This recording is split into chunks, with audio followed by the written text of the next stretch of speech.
E aí optei por tocar o projeto, né? O que acontece de empreendedorismo? Aí o que aconteceu? Eu montei um escritório de administração de projetos, que na época era raro. E com algumas crises da construção civil, eu também fui para a docência, que é uma coisa que sempre me apaixonou. E na docência, automaticamente, eu acabei trilhando essa trilha que eu caminho hoje, né? Eu notei, o que eu notei num determinado momento da faculdade? É que a audiência era muito descomprometida. Eu notei que as pessoas iam para a sala de aula não para adquirir conhecimento, mas iam para a sala de aula para pagar um carnê de um diploma em 60 parcelas, porque naquela época ter o diploma superior era uma garantia de uma vida melhor. Quando eu me dei conta daquilo, eu falei, eu quero audiências mais comprometidas. E aí eu fui para a educação corporativa, que é a minha paixão, estou até hoje. Estamos aí com a Fundação Napoleão Hill, presente em vários estados brasileiros, com quase 200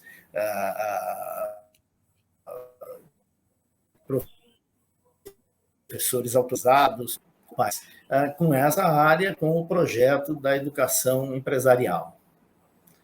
Jamil, antes um pouco de entrar nessa área dessa formação, teve marketing político também, não teve? Teve campanhas políticas. Esse até hoje, desde aquela época até hoje, eu ainda faço acompanhamento e planejamento de carreiras políticas. Eu tive algumas pessoas muito importantes no país que fizeram parte, que foram meus alunos, foram meus participantes, e que eu acompanhei carreiras políticas, elegemos prefeitos, governadores, elegemos senadores da República, e vamos eleger um presidente da República até 2030. Esse é o projeto, é bem definido, esse é um propósito, um objetivo bem definido. Nós queremos atingir 1 milhão de líderes até 2030, e esse exército espalhado pelo país, quando acionado, vai marchar em direção a Brasília, eleger um presidente da República mastermind, que tenha debaixo do braço um projeto de nação para consolidar o Brasil como o farol desse século, porque é o país, é verdadeiramente o país mais rico do mundo, em termos de recursos naturais, estruturais, e que ainda não é o protagonista, porque não chegou a hora e porque não temos pessoas preparadas para sustentá-los. Então, eu ainda continuo com esse projeto. E, claro, o marketing político foi uma ciência que acabei tendo uma experiência já em Santa Catarina, depois fiz aquela especialização na Universidade da Califórnia, fiz gerenciamento de cidades, fui secretário da Casa Civil por 2 mandatos em Ribeirão Preto. Então, uma das minhas especialidades é gerenciamento de cidades. E eu estou com um grande projeto de gerenciamento de cidades, que é atingir 50% mais um das 850 maiores cidades brasileiras, para criarmos um inconsciente coletivo de pensamento orientado para resultados, porque o Brasil é verdadeiramente a nação do século XXI. Então, continuo preparando líderes. Que interessante. Jamil, daqui a pouco eu quero conversar contigo sobre cidades inteligentes, vamos falar sobre filosofia, sobre mastermind, mas agora você falou sobre família. A tua família mora, os teus filhos moram em Balneário Camboriú, onde moram hoje? Estão aí em Ribeirão Preto? Todos moram em Ribeirão Preto, trabalham na fundação, são meus sucessores, são verdadeiramente a continuidade do meu patrimônio emocional. Meu filho tem 32 anos, o Jason, a Jusão Flora tem 29 anos, cuida do financeiro, a Janie tem 19 anos, já trabalha na estrutura logística, estão todos integrados ao business, somos uma família que trabalha juntos. O Jason é o mais velho? O Jason é o mais velho, tem 32 anos. Eu conheci ele pequenininho, criança. Criança. Ele brincava com meu irmão. Brincava com o teu irmão, é. Na época que as crianças brincavam na rua. E ele hoje tornou-se alguém assim bastante articulado. Ele recentemente esteve na África, antes da pandemia, e teve uma experiência muito grande. Ele foi falar em nome do governo do Moçambique, sentou com o líder dos rebeldes lá em Moçambique, conversando, porque ele conheceu o embaixador do Moçambique em Brasília, ficaram amigos. Quando mudou o governo no Moçambique, chamou o embaixador para ser ministro. Aí, quando o Papa foi para o Moçambique, esse ministro chamou o Jason, porque o Jason faz parte da CPLP, que é a Comunidade dos Países da Língua Portuguesa, que são 8 países. E ele foi chamado, representando a Fundação Napoleão Hill e representando a CPLP, para sentar, porque ele tem essa habilidade de negociação, gestão de conflitos, que foi uma especialidade que ele fez, e ele esteve lá e teve uma experiência memorável. Imagina você sentar, porque a Moçambique é um país que vive em guerra civil até hoje, não declarada, implicitamente. O exército rebelde tem 15 mil soldados. Imagina, se a gente já tem problemas aqui com os rebeldes chamados MST, que tem muito menos, imagina um exército de 15 mil soldados organizados. Eles têm problemas seríssimos lá. E o Jason sentou com eles. Tudo isso foi uma preparação. Não se chega por acaso a uma situação como essa, né? Aliás, o acaso é uma lei cuidadosamente planejada.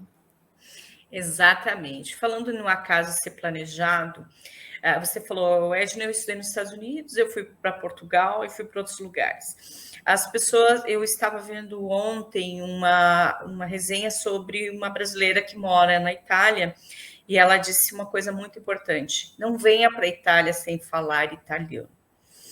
E aí vai uma dica que eu quero falar com você sobre isso. A segunda língua, a terceira língua. Você começou a estudar e os teus filhos começaram a estudar inglês mais cedo, foi uma trajetória para poder estudar lá fora, para poder participar. Falo isso como um conselho para quem está nos vendo e ouvindo agora, porque essa entrevista vai ficar gravada na plataforma do YouTube e ao longo dos anos ela poderá ser fonte de pesquisa. A necessidade da formação da língua, ela também é importante para esse sucesso, Jamil? Eu costumo dizer o seguinte: quando você aprende uma segunda língua, não é que você vai ter mais oportunidade, você, na verdade, você ganha uma nova vida, porque você ganha um novo jeito de pensar, um novo jeito de ler a vida, de cantar, de contar as histórias. Tudo isso influencia no jeito de olhar a vida. Então, estudar uma segunda língua, entender a plataforma, entender o que vem antes, o princípio das coisas, isso dá uma diferença extraordinária na maneira de viver a própria vida dentro da vida. Então, você não ganha uma nova língua, você ganha uma nova vida. E, claro, tudo que você começa mais cedo tem mais possibilidade de ter êxito. E se aprender 3, 4, 5 palavras por dia, mas se todos os dias forem 5 palavras novas, vai chegar um dia que você vai ter um domínio mínimo de outra língua. Eu me comunico no inglês de uma forma muito rudimentar. Agora, independente dela ser rudimentar, você tem uma compreensão.